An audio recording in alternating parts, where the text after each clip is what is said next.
Welcome to Make Your Money Matter. I'm your host, Brad Barrett. I'm also a managing director and partner here at One Capital Management.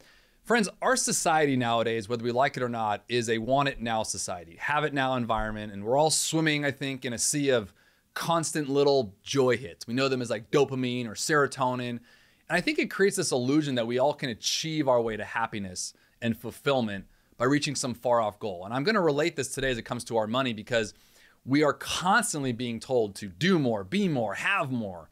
I think this strikes a chord with me as an advisor working with clients and their money. And I want to share that with you today on our show.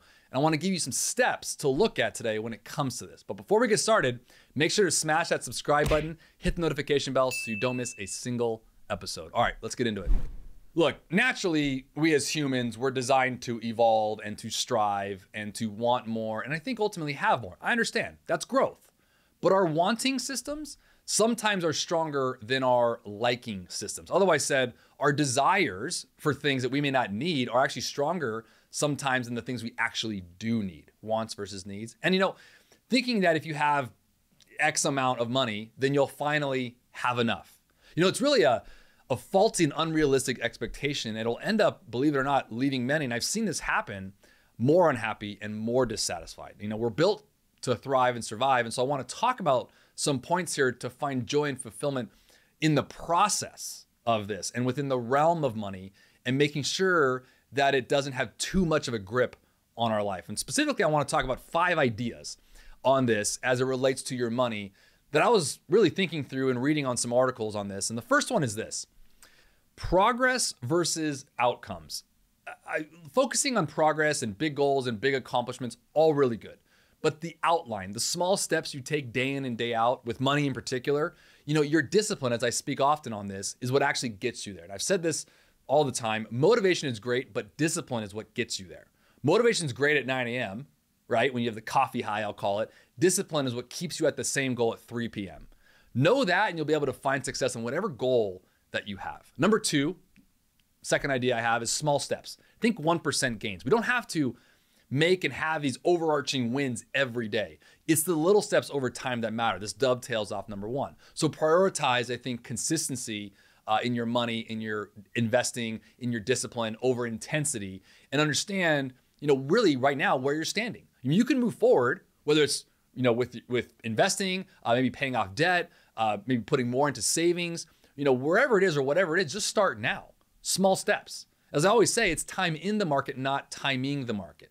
All right. Thirdly, I had this conversation a lot with my clients, and I've said this on the show many times, is that comparison is the thief of joy. Don't compare yourself to others.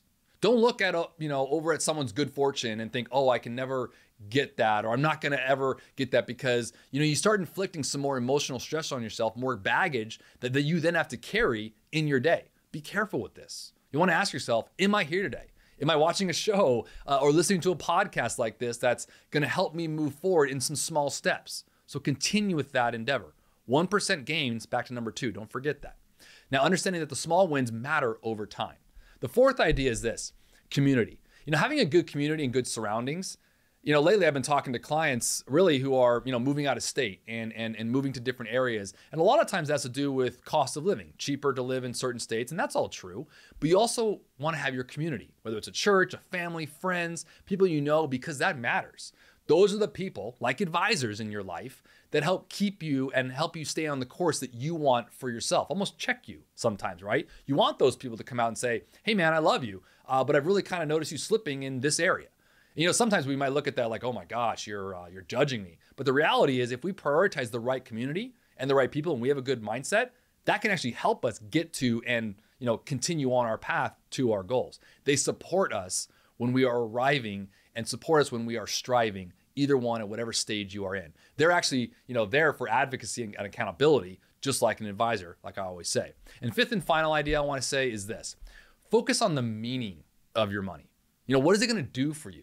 If you look at, a show I did a month or 2 ago on behavioral traits, there's 2 kinds of happiness when you break that down. And I mentioned this, okay? There's the hedonic, which is acute, and it's a very acute spot of time based pleasure. And then the second one is what's called eudaimonic. It's long-term and it's based on growth. And research actually shows that the latter is actually more conducive to a lasting satisfaction, ultimately joy and happiness, right? And I mentioned this last week on the show that I'd love for you guys to go and follow as well when it relates to inheritance or being given something versus earning it. I mean, to me, this has a lot to do with the hedonic versus the eudonic, because if we're given something, it's an instant pleasure, right? It's like, oh, that's great.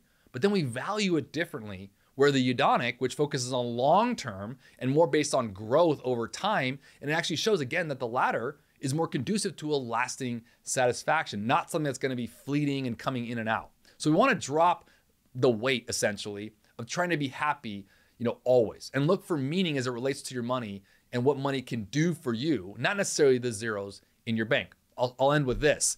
Money will always be a great employee, but a terrible boss. So the sooner we get in control of it, the more it starts serving us. And I think that has a lot to do with how we perceive money, which I talk about heavily as well, and ultimately into some of the longer lasting goals and satisfaction. So I know I went through a lot of things here today, but I really wanted to focus on this because recently I've had a couple review meetings with clients lately, and it's just been speaking to my heart. And I want to share with you some ideas, as I always will do on the Make Your Money Matter show, and put down as it relates to, again, how we're finding joy and how we're finding these thrill-seeking things throughout the day, especially in an environment, again, where, right now, it's right now, right here. And so I hope you enjoyed that. And if you did, make sure to subscribe to our channel so you don't miss a single episode and more on this topic and others. And always remember to make your money matter.